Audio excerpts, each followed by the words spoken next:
but he then used a Bluetooth tracker to find the truck in Oakland.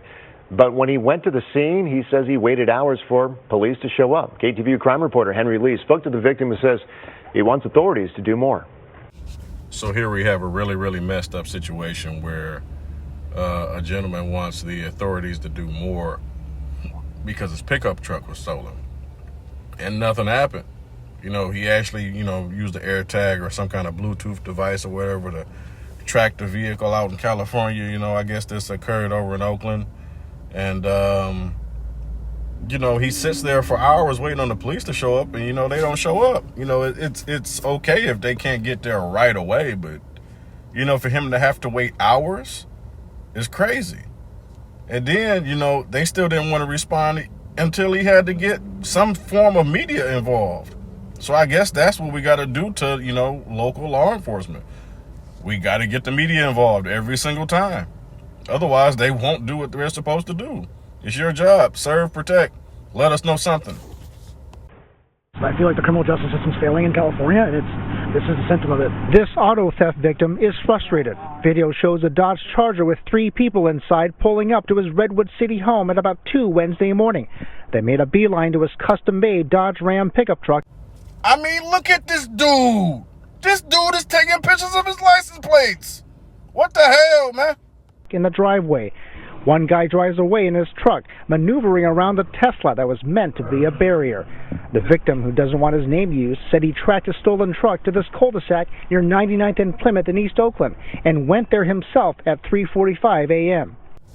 So now basically you got to do everything. You got to protect yourself, you got to serve yourself, you got to watch out for your own stuff, and you got to chase after it. The same Dodge Charger that was in front of my house was parked across the street facing that car.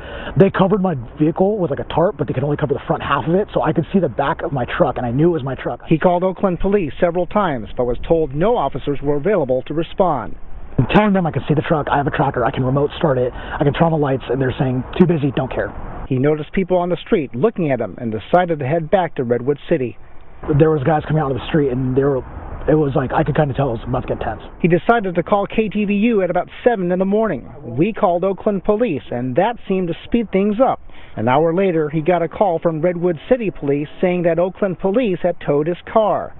The Marine Corps veteran says he never expected to be treated this way by law enforcement. It wasn't until the news got involved where all of a sudden they're kicking the high gear. We were there as he went to the Too busy, don't care. Remember that next time when it's time to vote. tow yard and picked up his truck. It wasn't all good news. I gave up like this many years of my life for what? Like, that's the ultimate feeling. Like, what was this all for? Because I come back home, my truck gets stolen, and they're going to do nothing about it. 2 weeks ago, he believes the same Dodge Charger had been casing his home. That prompted him to install security cameras and use the Tesla as a buffer. We spotted that same Charger in East Oakland on Wednesday afternoon. The alignment's off, and they tore apart the whole driver's side trying to look for the tracker. Now he fears the thieves might come back a third time. Only a matter of time until it happens again. And where is it going to be found next, and what are they going to do? How long is it going to take for them to respond? We are officially in the Keep Your Head on the Swivel times. Keep your head on the swivel, baby. There's no word on any arrests. The victim tells me he'll probably install a kill switch so that his truck isn't stolen again. In Redwood City, Henry Lee, KTVU, Fox 2 News.